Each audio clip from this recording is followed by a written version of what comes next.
Hello, good morning. Welcome everyone to the session on how Gen AI and Deep AI is transforming the supply chain lay of land. I think everybody has the introduction of myself, but I'll just give 1 minute of summary of my experience, right? So, today AI is not even a dream, it is not even a reality, it is becoming more than what we are, right? And when I started my career after my master's, I didn't heard the word AI.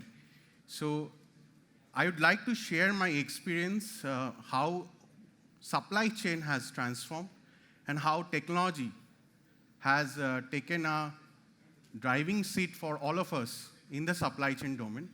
So looking for a lot of interaction from all of you and looking for a more, good interactive session, because I think this is more of an experience sharing session. So if you guys can also interpolate your experience, it will be a very good session.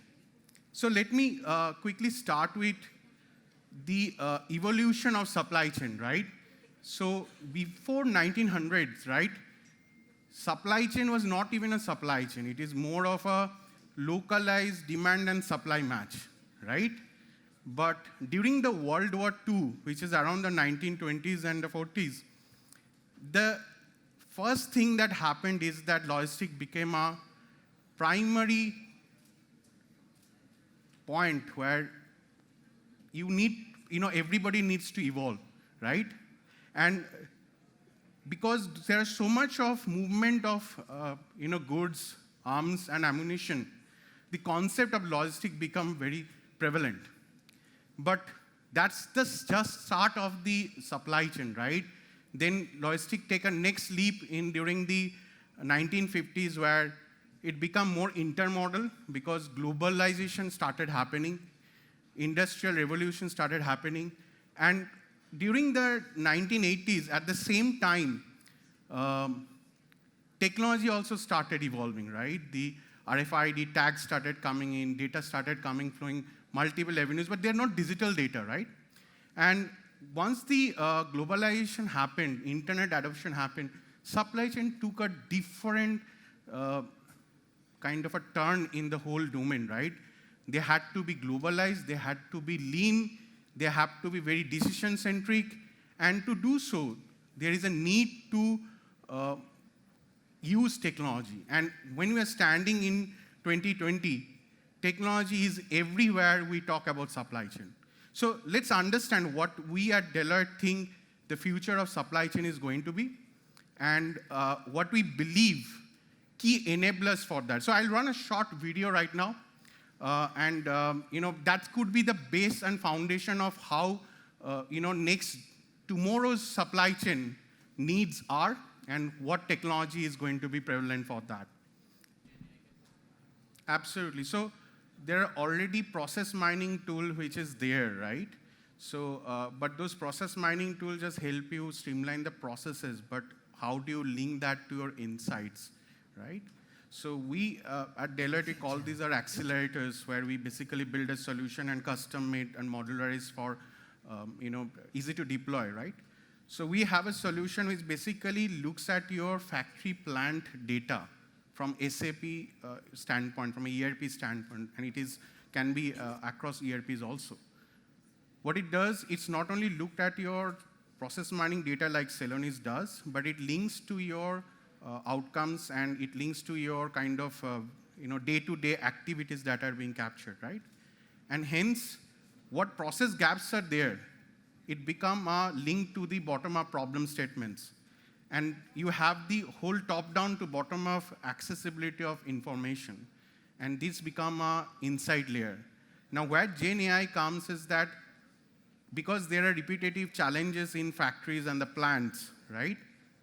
The Gen AI can sit on top of it, and we have one demo on how we have used for product design, but similar kind of solution we have where we basically create a layer on top of that insight layer to give a recommendation how you can generate insights out of it, and be it for the factory plant owners or at the factory floor planners, or be it at a, any planner level.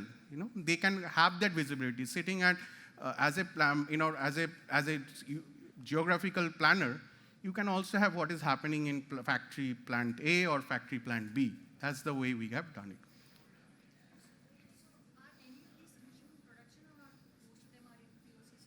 No, so the solution which I said, it's already an accelerator even before GenAI is there, but because GenAI is an evolution in a way from natural language processing to natural language generation. So what I just explained is a NLP part is already productionized and deployed at multiple clients, but obviously LLM is now an add-on to the current solution which we have. So you've incorporated? Yeah, absolutely, yes. Yeah. Good? Okay, please, let's go for one question and we'll check. So I'm talking from the perspective of the lenders, like from the BFSI industry, banks and NBFCs who lend to the supply chain industry. Now, how as an AI, like what are solutions can you provide? Like what are business cases and all what you have? So just I wanted to understand. So today's session is more from a manufacturing angle, right? From a manufacturer point of view, but from what you were asking more from a consumer or provider lender's perspective, right? So we'll talk about art of possible lay of the land, and there are 2-3 use cases which I can deep dive. Maybe I will just come to that question when I address the side. Is that okay? Yeah. Sure. Yes, let's start.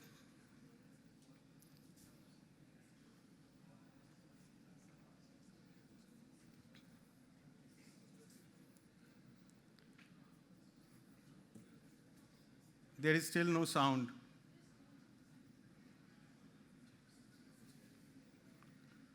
Okay, in interest of time, apology for this technical glitch. I'll just quickly brief what this video is all about, right?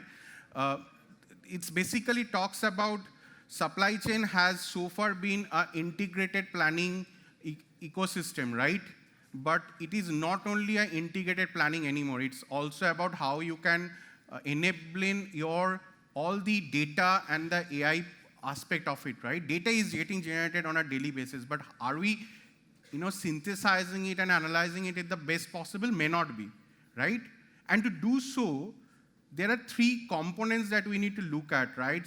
It has to be, from a manufacturer standpoint, at a manufacturing plant, there are all IoT data which are coming in. How do you, monetize that data? How do you build solution on top of it, right? Now, once you have that insight, can you integrate that to your planning cycle? So if there are delays in your SLAs or OT you are not able to meet, can you find a root cause to that and link it, right? That interconnectivity is a key aspect to this, and while we do so, the future of supply is going to drastically change, because in the arena of global geopolitical changes that are coming in, right? There will be a lot of new countries which are coming out with a manufacturing power like our neighbors, right? Now, how do you explore that and make the most out of it? How do you look into your consumer base and make the most out of it? And what kind of technology you need to make the consumer base make decision faster, impactful, and in an agile manner? That's where generative AI is going to be the, no thoughts that it is not going to be there. It is the next layer that is going to come in.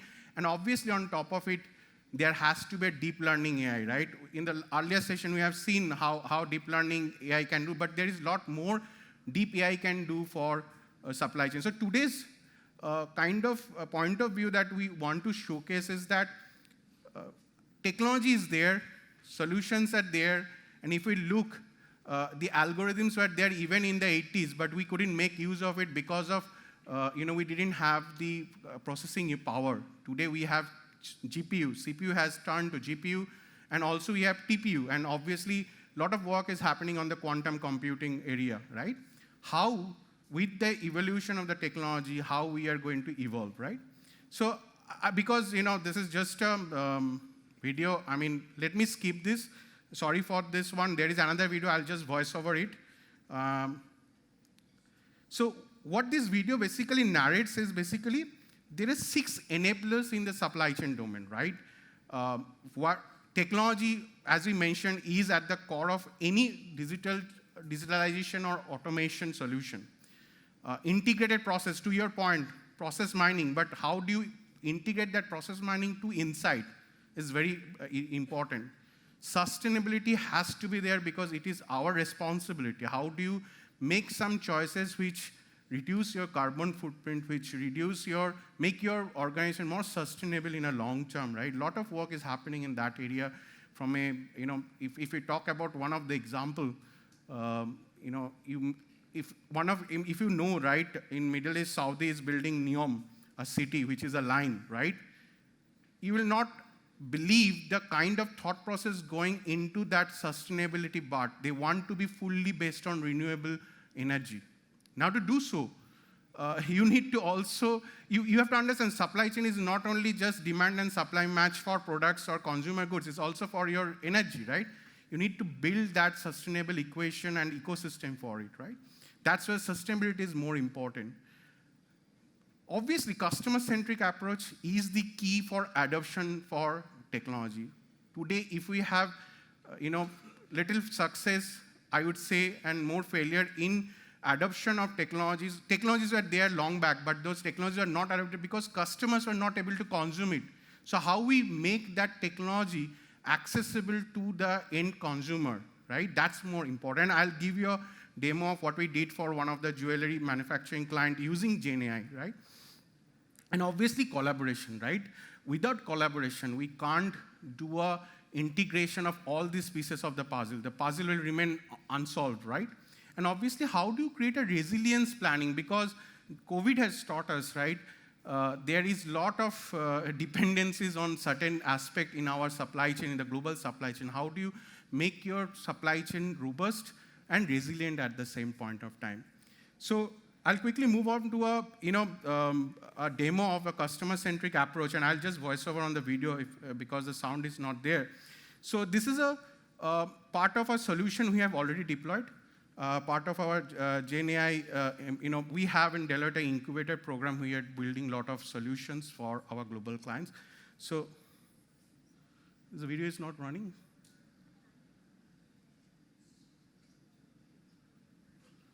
Yeah, I clicked. Okay. Can you skip and run the video, Persona, please? Sorry for this trouble. I thought, giving you live examples with the work that we have done could be more resonating for you guys, but this technical glitch is becoming a bottleneck to that experience, but yeah. So effectively, this is for one of the jewelry manufacturing client who is basically making custom jewelry for their business, right? So what happens, customer comes to you and asks for, give inputs for a design. They are not very accustomed to a design, but they will give you a thought process, right? Can we use generative AI to help the client build that solution for you, right? So today, if you go to any jewelry and ask for a custom design, they will take 2 to 3 days to come back to you with a design in itself. But with ChatGPT and generative AI solution, you can reduce that time significantly. And what we did for one of our clients which used to talk 72 hours, we did it on a few seconds. And how we did it? We trained our models on their existing catalogs of jewelry images. And those are being featured with lot of insights, lot of the LLM models that was built on top of it on the image generator is basically classifying some attributes of it. Like for example, here the prompt is, can you create a blue sapphire ring with a gold attributes, right? So it quickly generates certain designs, certain already available content, and gives you at a glance to see what you want to do it, right? And then you can interact as if you are interact with a live human being, where you can ask for a change in the design, you can ask for a change in the model or some attributes, and it will start generating live images on basis of that. This is just a demo because we can't obviously share client confidential, image, but this is just for illustrative purpose of how generative AI can transform your customer-centric approach drastically, right? And the way it works, right? We have used it on GPT 3.5 and DALL-E 2. We have, obviously GPT-4 is there. This is, we trained it on our own, system. And what happened is that it creates images not only at a blink, but also with more proficiency, more experience, and as it get more prompts, it also trained himself. It's a self-learning in that way, right? Obviously, there has to be a little bit of training on ours, but it's a self-learning model that way. So one of the aspects that is there is how it is not, one of the key hot topic in ChatGPT or generative AI is that generative AI hallucinate a lot. What is hallucination? Basically, if we know a confusion matrix, we are saying there is no false negative and there is no false positive, right? Whatever they are saying with 100% accuracy. Is it true? No. So there is always a human angle to it to, integrate and figure out how to minimize the hallucination, right? So before I move to the next one, if there is any question, please. No? Okay.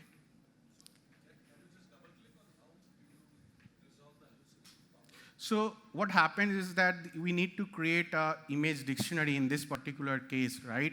It's a little bit of manual if there is not pre-trained models that are available. If there is a pre-trained model, you can obviously use that as a part of the reduction of the hallucinations. There is a little bit of, so far there is a little bit of manual training that goes into it. But obviously there are other GPT models which are coming out where the RAG is the model which is already there, which helps you control this in a better fashion. I'm sure with time it will evolve and it will have its better version as well. So what was your percentage of responses that you were getting? So I'll not be able to tell because they're live, current client, but in general for any, and to answer your question in a general way, right? So it depends on use cases. But when we deploy a model and we have our catalog, be it a pre-trained catalog or our own created image catalogs, we roughly get a 80 to 90% accuracy, which is there. But again, this is the question: is it a sustainable model? We need to keep on training, right? It's the first glance of the model, and obviously there are iterations which is going to come, right? Yeah.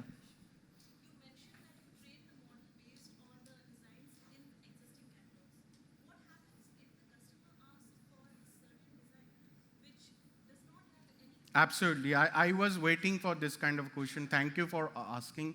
See, there are two aspects to today's GPT, right? One is the models which are available on the public, right? And one is which is enterprise. So it depends on the need. If you want to go, make your images public, then you can obviously train on a public model. And then to answer your question, there could be a lot of more images which may not be part of the existing catalog, right? The first use case which I show was more to, establish the fact that GenAI is the use case for it, right? So it was trained on their existing catalog. But with the recent releases on the enterprise version, you will see that, there is an enterprise version which is coming for your enterprise where you can train your model on your internal data sets. All the security concerns are addressed there. And you can also export the libraries from the global data sets, right? Where you can also leverage what is already pre-trained earlier. So that's the near future where it is going to happen.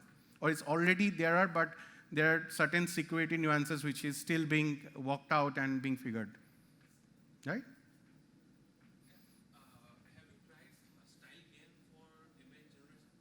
Not for this particular one, but yes, that is one of the way you can. Yeah, I was asking because, I guess for this particular case, a style game can generate that. Absolutely. So I was going to talk about GAN in my subsequent one because, see, GAN is a model which is very, very sophisticated, right? It is not only for image, it is for everything that we can do. So yes, you're right. You can, with StyleGAN, you can, today GAN is more of reinforced GAN models are already there where you can recreate images from the images itself, right? So I'm going to talk about it, not for this particular one. This is more on GPT 3.5 and all, but that's something obviously you can use and train on it. Just one more.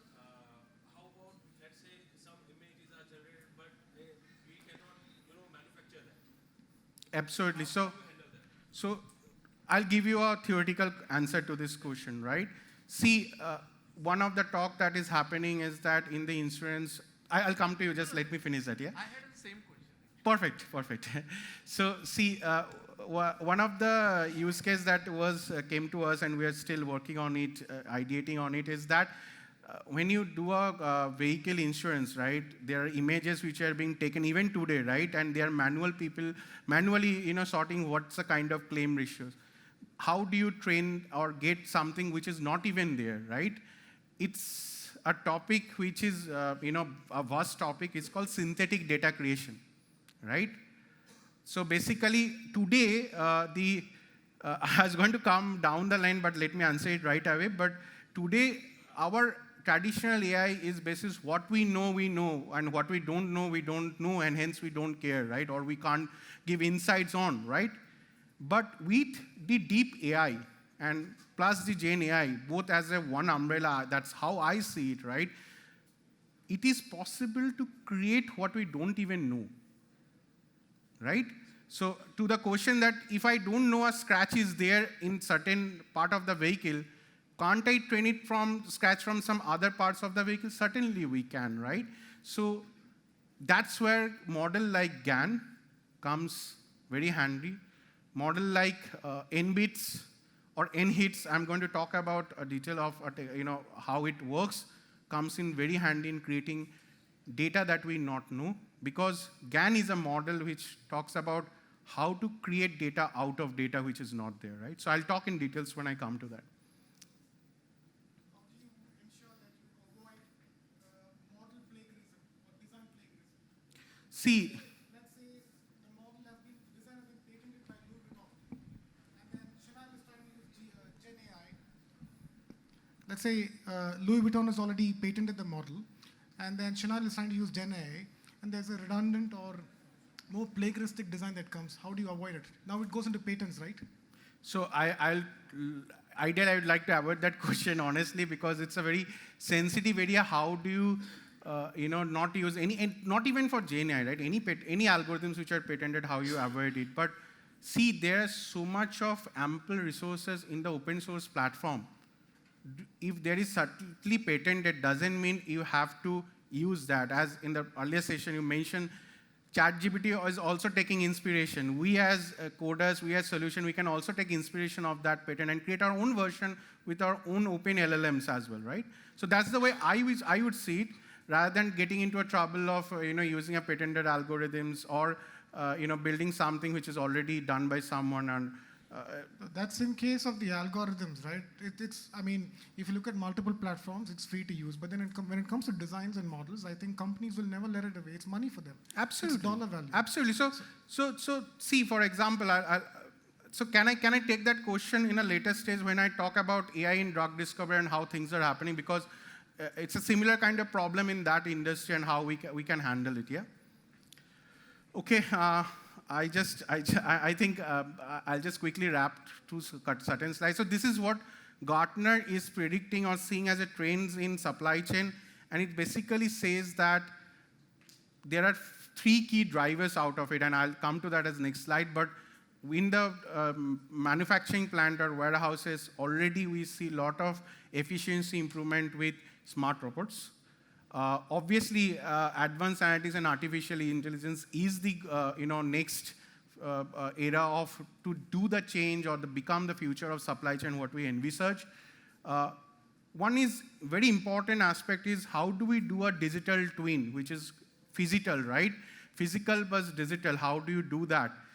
It is very important to drive efficiencies at the operation level. Without that, efficiencies will not come out, right? It's not only technology or not only building solution, but how do you have physical solution, right? For example, we built one solution for our client where we are doing an auto manning app. Basically, at a plant level, how do you allocate, workforce basis their efficiency in defined batches and create the golden batch of workforce, not even the products, right? How do you create a golden batch of the workforce, right? So that's going to be very important. And to support all of this, microservices architecture is very, very important, or else we're not able to scale, right?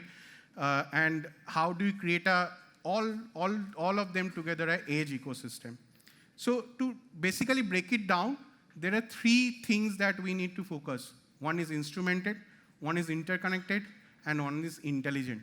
And today I'll deep dive on intelligent. Obviously, there are more to talk about instrumented and interconnected, but obviously intelligent is what going to drive what we see or what we are already facing as a kind of trends. So if we look, right, it's an evolution, right? Today we are talking traditional AI, but 5 years back, this is cutting edge, right? What we are talking, predictive, probability, classification. This was 5 years back, not something we can think of to do. But today, with Gen AI and Deep AI, this become a traditional AI. See the evolution curve that comes with it, right?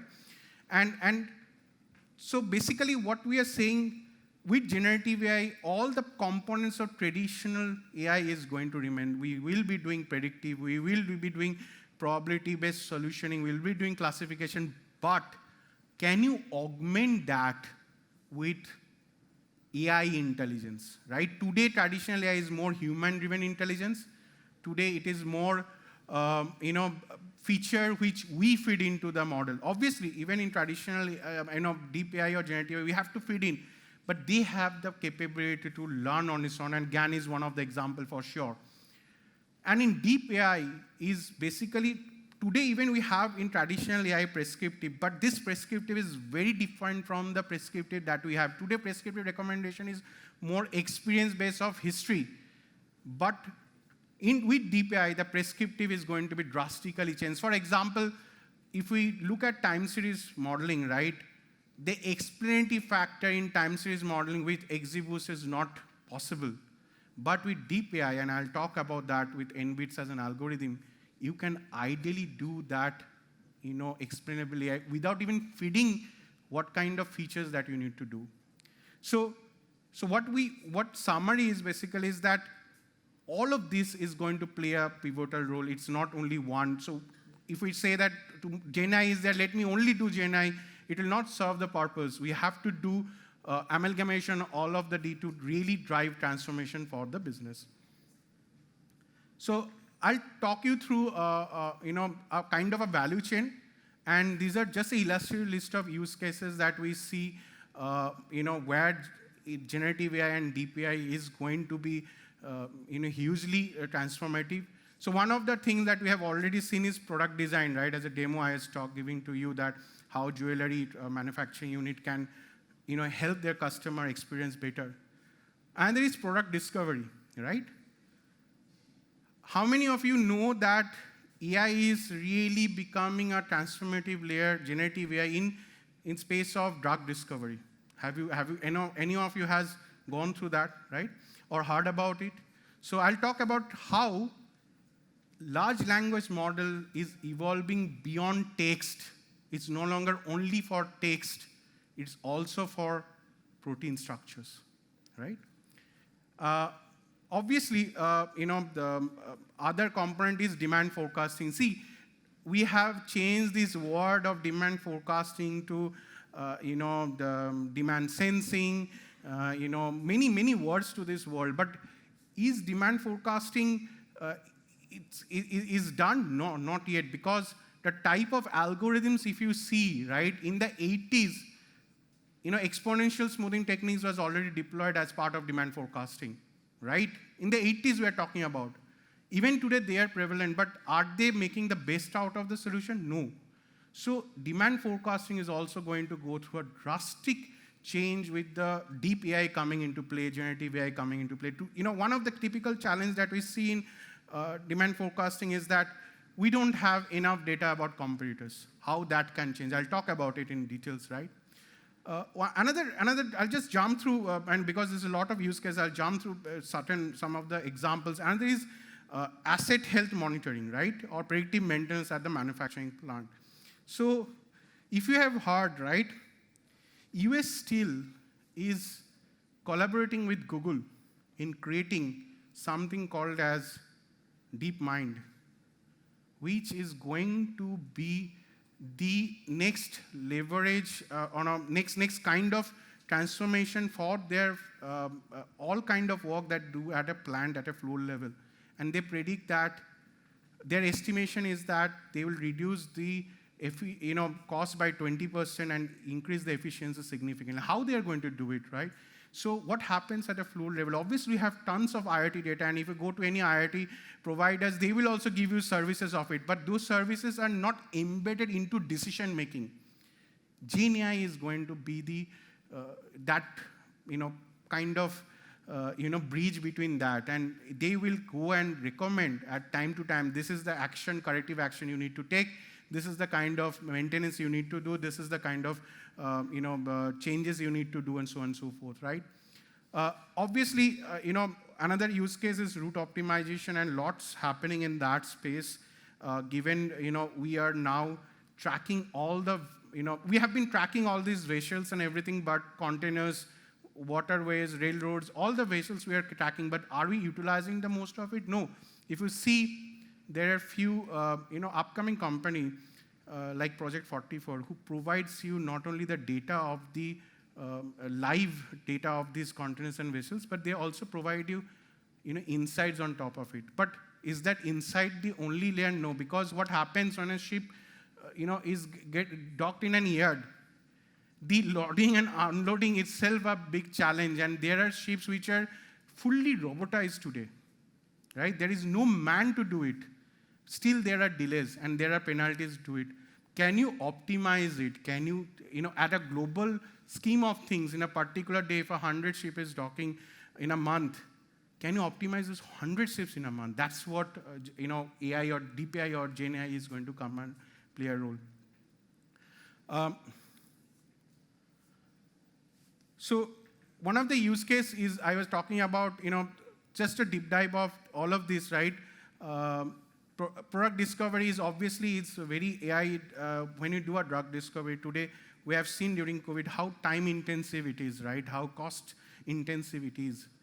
The idea is to enable AI to do it. And there is, pockets of excellence. There are pockets of excellence where we can, where we cannot, right? There are a lot of areas we can't even do it. But what already has been achieved is, in the protein LLM world, there are already certain proteins where we have been able to, get a breakthrough on creating a target protein that we want to do. And for a simple proteins like that, right? And there is a good accuracy that we have achieved.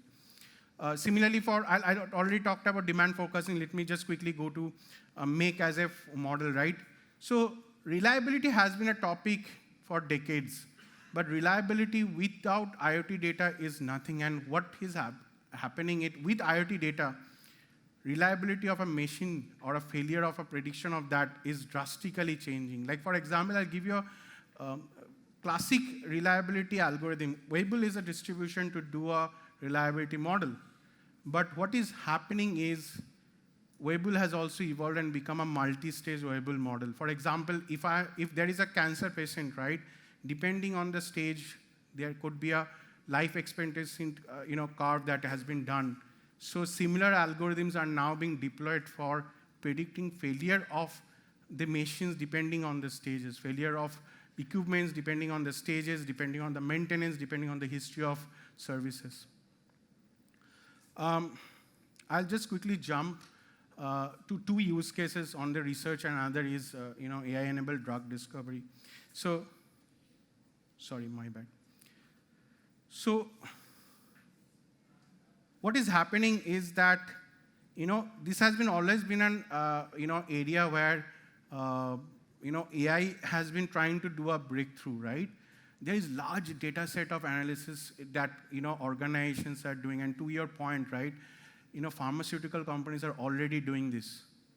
They are competitors to each other. They will not explode. They, even given them these data sets to us.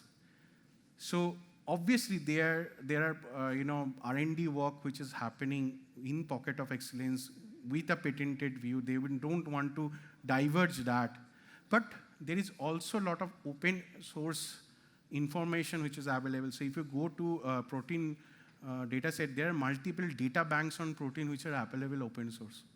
And you can train models on the open source data as well.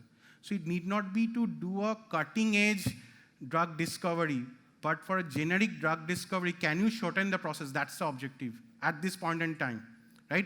We are living at a juncture when there is a humongous potential of Gen AI exploration that is happening. How do we tap into that? So obviously that is a debatable topic, and there could be a lot of debates that can be done, but can we synthesize something which is easily doable? Can we reduce some costs for even creating some generic drugs? And to do so, what they are doing is basically they are breaking the protein structure into a vector, image vector, which basically translate into the input as an input for large language model, right? And basis that large language model, they are creating a humongous data set of data bank and creating predictive protein structures. With the target structure, they have trained model, and if you see, it's widely available in Google Network as well. So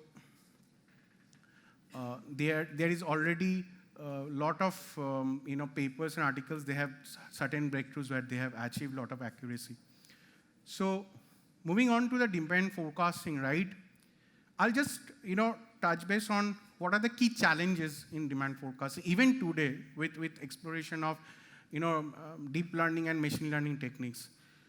One is obviously the flexibility of business decision with the change of market dynamics. If we are losing a market share, is that being captured in the model? How do we integrate competitive intelligence, right?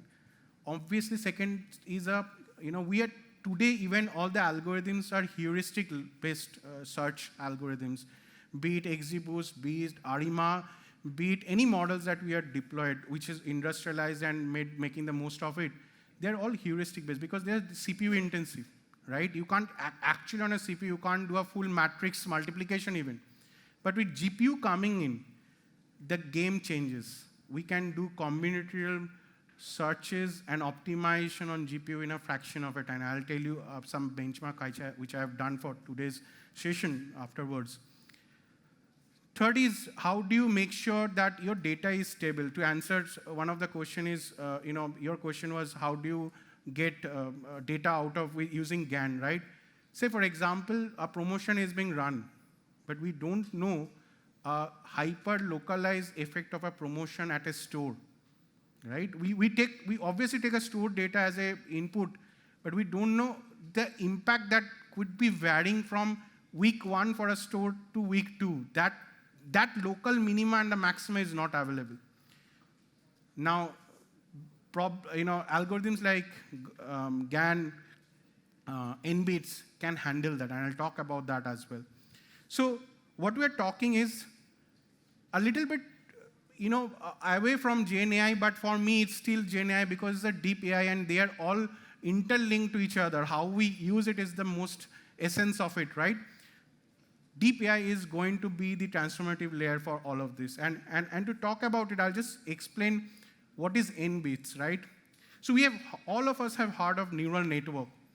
But neural network is a terminology for any kind of algorithm where we basically decode a network which human eye can't perceive even, right? So NBits is basically creating kind of intelligence which human or today's traditional AI models can't do. Let me explain first. So when you have a data, right, what is traditional AI do is basically look into a historical data of the patterns and try to predict what is going to happen in the future. NBits is totally different from that. It takes backcast and the forecast as input layer. And we call it as a block, right?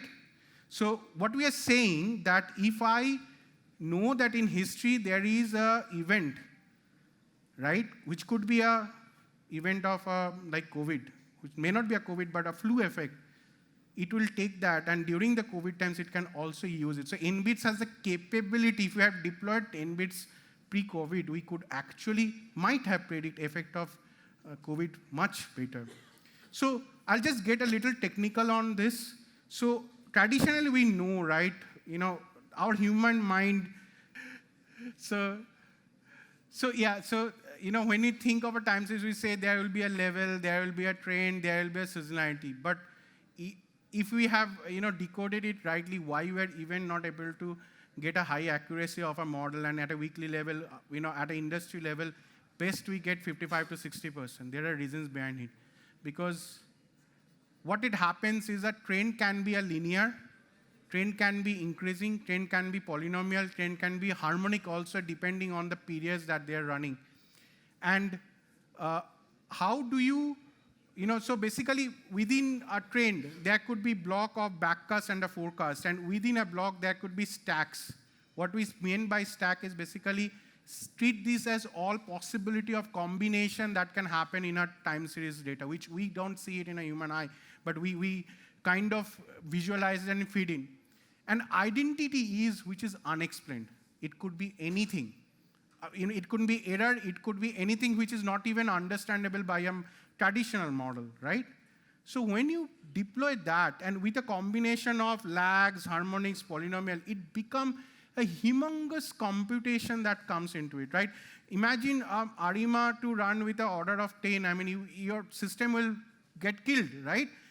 Now you imagine this. How can you do that? It's not possible to run on a current technology environment.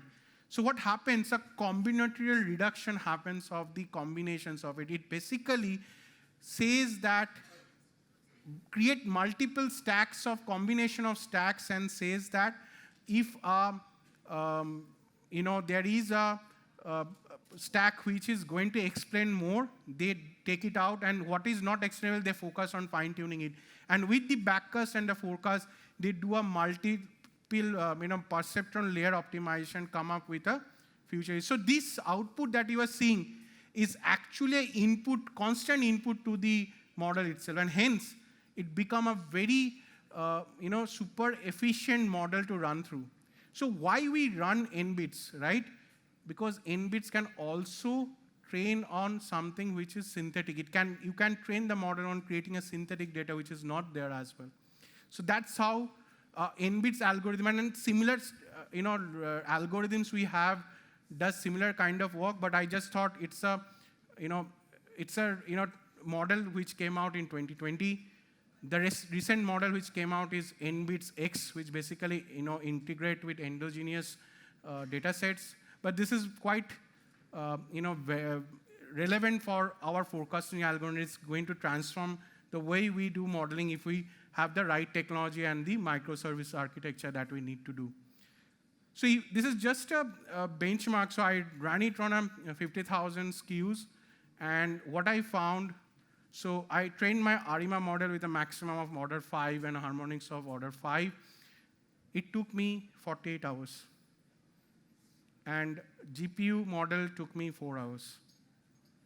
Imagine the computation time, and it's not a highly sophisticated GPU. It's something which I can afford to do this test, right? So imagine the accuracy upliftment. What we are doing as a 68%, 71% without doing any exogenous. This is simple forecasting. I achieved 85%. Imagine if I fit in any exogenous component.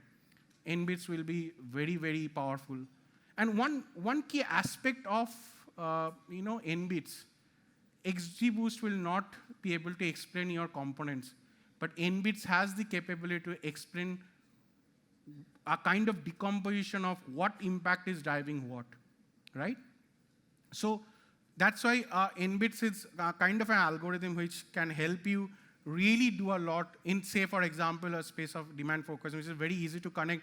And there are many other use cases where other algorithms will play a role. I'll just quickly give you a walkthrough of a journey of it and what is next kind of algorithm. And to your point, it is in the top, right?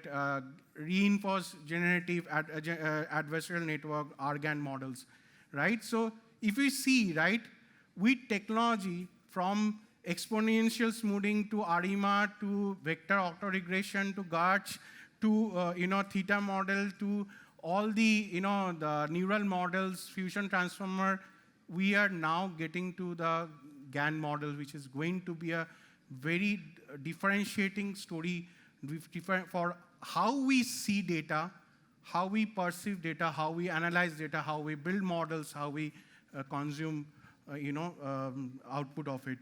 So I'll just take a pause if there are any specifics that we need to discuss, or I'll open this for Q&A.